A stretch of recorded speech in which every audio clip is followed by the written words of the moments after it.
28 minutos. Una vez más tenemos junto a nosotros al diputado Gerardo Núñez, a quien, bueno, ya le damos los buenos días y le agradecemos que haya aceptado nuestra invitación. ¿Qué tal, Gerardo? ¿Cómo va? Buenos días, muchas gracias a ustedes. Bueno, haciendo un poco el seguimiento que hemos realizado en Arriba Gente en diferentes encuentros sobre lo que ha sido los avances en la comisión que investiga espionaje en democracia desde la salida de la dictadura, que tuvo evidentemente una comparecencia muy importante que fue la del doctor Julio María Sanguinetti, expresidente de la República, 2 mandatos cumplidos, y en uno de cuyos mandatos es que justamente se ha centrado parte de lo que se ha conocido como espionaje en democracia. Lo primero que tengo que preguntar, Gerardo, es si te sorprendió finalmente la comparecencia del doctor Sanguinetti, si era algo que ya a nivel de la comisión en el momento que se planteó, se sabía que el doctor Sanguinetti iba a comparecer como para brindar la declaración.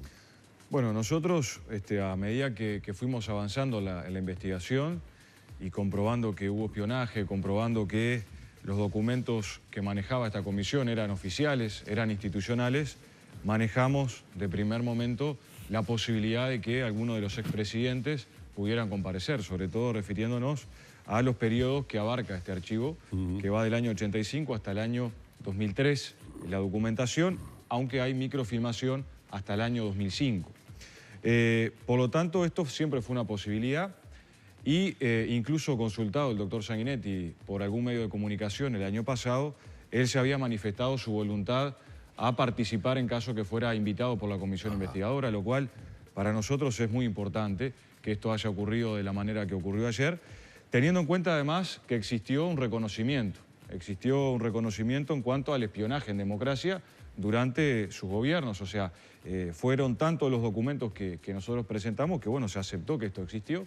Recordemos que una semana atrás, incluso en una entrevista que se le hace en este canal, en Canal 10, él plantea que no había existido espionaje en democracia. Bueno, el trabajo en la comisión, los documentos que se le presentaron ayer, hicieron que, bueno, Sanguinetti tuviera que reconocer que hubo espionaje, a pesar de que para él no fue un espionaje sistematizado, planificado e institucional. Desde nuestro punto de vista, el espionaje fue institucional.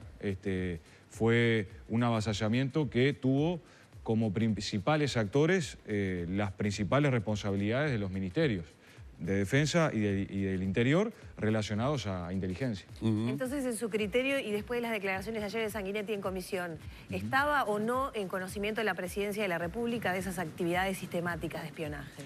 Bueno, él dice que no. Yo no voy a poner en duda lo que él dijo. Yo voy a hablar sobre hechos. Y está claro que el gobierno de Sanguinetti sabía de estas situaciones, en 2 episodios distintos. En el primer periodo de Sanguinetti, Juan Raúl Ferreira denunció al ministro de Defensa, en aquel entonces Medina, situaciones que se podían vincular como seguimiento, espionaje, intimidación. Esto fue presentado en la comisión investigadora. Por otro lado, en el segundo periodo de Sanguinetti, estuvo hace poco tiempo el capitán retirado Erosa en la comisión investigadora, donde él señala que comunica situaciones de espionaje que había desarrollado Ferro en el batallón de Florida, y esta comunicación la hace al ministro de Defensa de Sanguinetti el segundo periodo, es decir, el doctor Iturria. O sea, el gobierno de Sanguinetti estaba en conocimiento de las acciones de espionaje que se desarrollaban en nuestro país. Es muy difícil que todo este volumen de información, todo este archivo que se ha ido conformando, se haya desarrollado sin el conocimiento de las esferas de gobierno. O sea, no cuestiona su palabra, pero le genera dudas. Me genera dudas, claro, por los hechos. O sea, lo que está claro es que si él planteó ayer que no ordenó espionaje. Bueno, eso es parte de lo que tendremos que dilucidar en la comisión investigadora. Lo que sí está claro es que el gobierno tenía conocimiento, por los testimonios que se expresaron en la comisión, y de mi punto de vista lo que sí está claro es que no se controló adecuadamente a las agencias de inteligencia para que, bueno, dejaran de hacer lo que ya sabían todos los uruguayos que había ocurrido anteriormente a la dictadura en nuestro país. No, Erosa estuvo acá con nosotros invitado, de hecho estuvimos conversando con él, y lo que él decía era algo parecido a lo que estás señalando vos, pero en el sentido de que para el caso de Ferro particularmente y todo lo que realizó en Florida cuando se habían asentado, por ejemplo, con los trabajos allí en Florida y el desarrollo de acciones de espionaje en Florida, lo que decía es como que funcionaban con una autonomía y una independencia incluso muy por fuera del propio mando, ¿no? Sí, pueden haber habido situaciones en las cuales algunas personas se desprendieran de, digamos, sus mandos. Pero la documentación que nosotros tenemos es documentación institucional. O sea, el grueso de la información, los 3 millones de microfilms que conforman el archivo Berruti, es información que fue procesada por las instituciones, por las agencias de inteligencia, fundamentalmente el Ministerio de Defensa, de la DGID, en una primera instancia, en una segunda instancia de la DINASIE. O sea, es muy difícil negarlo porque tiene hasta los sellos del Ministerio, tiene firmas de los directores de inteligencia militar de su momento. Entonces, fue institucional desde nuestro punto de vista, fue sistemático y respondió a una planificación. Esa planificación tenía como objetivo, de mi punto de vista, bueno, en primer lugar, garantizar la impunidad. Eso fue en la primera etapa, ¿no? Porque coincide con el objetivo del gobierno, si se quiere, que ayer fue parte de lo que le planteamos en la comisión. El gobierno Sanguinetti no ocultó su malestar, su posición contraria a que existiera una consulta popular respecto a la ley de caducidad. Coincide con el accionar de la policía y de los militares que desarrollaron espionaje justamente para trabar esto. Y en una segunda etapa, digamos que las labores continuaron justamente para garantizar la impunidad una vez que ya se había resuelto el plebiscito favorable a que continuara la ley de caducidad.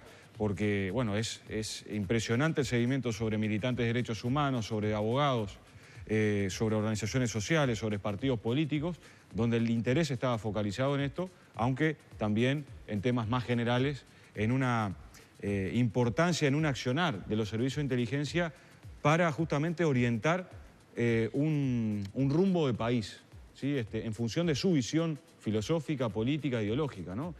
Todo lo que estuviera contrario a esa visión, bueno, era espiado, atacado de esa manera. Ahora, para ubicarnos un poco en el tiempo y que uno no termine confundiéndose de qué hechos o de qué situaciones estamos hablando. Hace relativamente poco tiempo el senador Bordaberry hablaba o realizó algún tipo de denuncia sobre la posibilidad de teléfonos pinchados. Se llegó a hablar de esto hasta hace relativamente poco tiempo. En la comisión, ¿hasta dónde realmente se tiene conocimiento o documentación de espionaje realizado en democracia? ¿Hasta qué etapa? Bueno, nosotros, este archivo Berruti va hasta el año 2003 en cuanto a los documentos que están contenidos y hasta el año 2005 la microfilmación. Pero la microfilmación responde a documentos del año 2003. Eso, para dejarlo claro. Nosotros tuvimos un contacto con los informes que hicieron los peritos que estudiaron el archivo Castiglioni. Me estoy refiriendo a Yebor y Rico. Sí. Y en este caso, el informe que hace Rico destaca que va del año 68. El archivo Castiglioni hasta el año 2015. O sea, hasta el año en que fallece Castiglioni. Lo que no pudimos constatar, porque no pudimos acceder al archivo, porque la justicia nos negó el acceso, es si efectivamente hasta el 2015 se trata de acciones de espionaje o si se trataba de una colección abierta que desarrollaba Castiglioni. Todo indica que, bueno, ese archivo tenía elementos de espionaje. Lo que no podemos afirmar es que hasta el año 2015 se continúa haciendo, ¿no? Tampoco yo estoy en condiciones de negar rotundamente la existencia del espionaje, ¿no? Porque ha ocurrido en años democráticos, como ha quedado comprobado, y en función de ese comportamiento yo no estoy en condiciones de poder negar que haya existido. Y las vulnerabilidades que podía tener en aquel momento el gobierno del doctor Sanguinetti. Estoy hablando de vulnerabilidades que tienen que ver con una salida hacia la democracia, que todos recordamos cómo fue, con candidatos proscriptos, con personas que estaban en la cárcel. Es decir, sabemos que las condiciones en las que se sentó a negociar en el famoso pacto del Club Naval, entre otras cosas, es una de las banderas del Partido Nacional, que se encarga siempre de decir nosotros no pactamos, es decir, estaba condicionada de alguna manera por algunas situaciones que, a ver, con el paso del tiempo uno puede hacer una lectura y decir, bueno, determinado tipo de aparatos evidentemente no se habían desmembrado o todavía podían seguir funcionando. pero el tiempo pasó. Exacto. Esas vulnerabilidades, ¿por cuánto tiempo se mantuvieron o ustedes han detectado que se mantuvieron a nivel, por ejemplo, del Ministerio de Defensa, del Ministerio del Interior? Porque esto involucra muchos ministerios. Sí, claro. Bueno, fue el primer periodo de gobierno de Sanguinetti, el primer gobierno y único del doctor Lacalle y el segundo de Sanguinetti, ¿no? Y una parte del gobierno de Jorge Valle. O sea, estamos hablando de casi 20 años. Es mucho el procesamiento de espionaje que se desarrolló en nuestro país. Y creo que, hablando de la actualidad, hoy hay vulnerabilidades también, porque... ¿Hoy podría haber espionaje? Yo no lo puedo afirmar ni tampoco lo puedo negar. Creo que hay vulnerabilidades. Porque si, por ejemplo, no se condena este tipo de acciones, por eso es importante que ayer se haya reconocido que existe el espionaje, pero que haya acciones que lo condenen efectivamente, desde el punto de vista político, desde el punto de vista jurídico, para que no ocurra más. Si con toda esta información el resultado es que, bueno, vale todo, que no pasó nada, que no hay responsabilidades jurídicas ni políticas sobre esto, es probable que se le deje un camino libre a aquellos que, bueno, entienden que el espionaje es una herramienta válida para luchar, vaya a saber contra quién. Lo cierto es que ha sido contra organizaciones sociales, partidos políticos, todos los partidos políticos, de distintas intensidades. Obviamente el principal objetivo fue el Frente Amplio, pero también se investigó y se espió al Partido Nacional, también se espió y se investigó al Partido Colorado. O sea, es mucha la información que hay respecto a este tema. Por eso creo que hay vulnerabilidades, por eso creo que es muy importante lo que hoy está transitando la Comisión de Seguridad y Convivencia de la Cámara de Diputados. Seguramente hoy se vote, se termine de votar o estemos muy cerca de sancionar en comisión la ley de inteligencia, la ley que regula justamente el accionar de las agencias de inteligencia en nuestro país. ¿Por qué se demoró tanto en trabajar en ese tipo de legislación? Bueno, yo creo que se ha producido una ley muy importante, viene de un proceso que involucra el periodo anterior desde el punto de vista legislativo, una comisión bicameral que fue integrada por legisladores de todos los partidos. Ese proyecto de ley fue analizado por el Poder Ejecutivo actualmente, se envió el proyecto y se está estudiando y analizando. Y lo que dijimos, una definición de la bancada del Frente Amplio fue, bueno, vayamos introduciendo a la ley, al proyecto de ley en discusión, los elementos que se vayan recogiendo en cuanto a las conclusiones, al método que se fue utilizando para espiar de la Comisión Investigadora sobre Espionaje Policial y Militar. Teniendo claro que, obviamente, la ley de inteligencia no solamente está abocada a evitar el espionaje. La ley de inteligencia intenta justamente darle una visión más global a la inteligencia que involucra otros ministerios, como puede ser el Ministerio de Relaciones Exteriores, el Ministerio de Economía, en fin, dar una globalidad, proyectar la inteligencia estratégica. Pero las principales agencias de inteligencia de nuestro país, bueno, fueron las que desarrollaron espionaje en democracia. Por lo tanto, también es importante avanzar en los controles y creo que se está dando un paso a nivel parlamentario muy importante, un paso necesario justamente para generar más garantías, una situación jurídica más robusta para evitar este tipo de violaciones que han existido a la Constitución y a las leyes. Diputado, lo escuché al doctor Sanguinetti decir que expresamente él había impartido órdenes para que determinado tipo de prácticas no se llevaran adelante durante su gobierno. Usted decía en la primera parte de que lo que no queda dudas es de que el gobierno de Sanguinetti debía estar en conocimiento de determinadas situaciones porque determinadas situaciones tienen sellos, tienen firmas a nivel institucional. ¿Fue traicionado entonces por quienes fueron los ministros de la época, el doctor Sanguinetti como presidente, si es que partimos de la base en creer en su palabra de que estaba en absoluto y total desconocimiento de esa situación? Bueno, yo lo que sí sé es que si efectivamente existió la orden verbal que dice el doctor Sanguinetti haber dado de frenar, digamos, el espionaje o que se movieran dentro del marco legal y constitucional, lo que está claro es que no cumplieron con esa orden verbal que dice expresar el doctor Sanguinetti. ¿Por qué decimos esto? Bueno, justamente ayer en la comisión le mostrábamos lo que fue la versión taquigráfica de la presentación de Otero, que fue un director de la DGID, de la Dirección de Información de Defensa, dependiente del Ministerio de Defensa, y él en el año 95 asume esta responsabilidad, o sea, casi 5 años después del periodo, ¿no? del primer mandato del doctor Sanguinetti, o sea, del primer día que asume, mejor dicho, el doctor Sanguinetti, ¿sí? Al finalizar su primer mandato.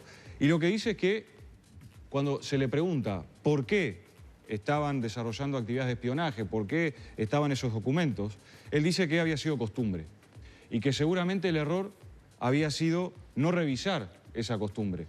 El error había sido no cuestionar ese accionar que se venía haciendo desde hace muchos años. O sea, si existió esa orden verbal, no fue cumplida, claramente. No, lo último es que, para redondear, hablamos del archivo Berruti y después lo que hicieron la doctora Larrie y el fiscal Carlos Negro cuando hicieron el allanamiento en la casa del fallecido Elmar Castiglioni. Es toda la información que está procesando la comisión, información que fue clasificada y documentada, estudiada por expertos en la materia, pero Castiglioni siempre se lo mencionó como una persona con vínculo al poder, un militar con vínculo al poder, ¿no? Sí. Es decir, no era un loquito suelto que quiso guardar los archivos, ¿no? Claro, pero aparte, justamente ayer cuando le preguntábamos... De hecho, se lo mencionaba como alguien cercano a Sanguinetti, ¿no? Sí, yo lo que puedo decir es que fue jefe del Departamento 1 de la DGID en el segundo periodo de gobierno de Sanguinetti. O sea, tenía una responsabilidad muy importante. Todo lo que es la inteligencia interna, de inteligencia militar, estaba bajo su responsabilidad, ¿no? Y esto en el segundo periodo de Sanguinetti. Pero además, Castiglioni después, en el periodo, digamos, posterior, con Jorge Valle ya, tenía un vínculo cercanísimo con el Ministerio de Defensa, fue enviado a muchas partes del exterior, ¿sí? a cursos pagos por el país, que bueno, nunca hubo una devolución, digamos, en cuanto a qué se fue a hacer, ¿no?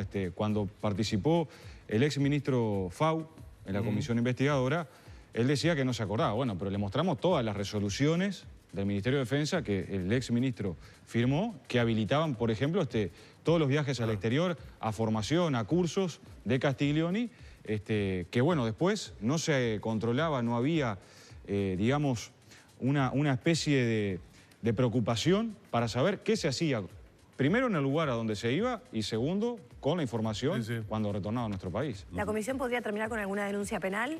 Es una de las posibilidades. Los asesores de los legisladores del Frente Amplio están analizando esta posibilidad. Para nosotros están todos los elementos claros. Lo que estamos definiendo es si prescribieron o no prescribieron. Porque bueno, hay delitos que se cometieron hace muchos años. Pero también hay otros que plantean, bueno, estos son delitos vinculados a los derechos humanos, son de lesa humanidad, muchos de ellos, o se podrían catalogar dentro de los delitos de lesa humanidad por la persecución sistemática que sufrieron organizaciones sociales, partidos políticos y sindicatos.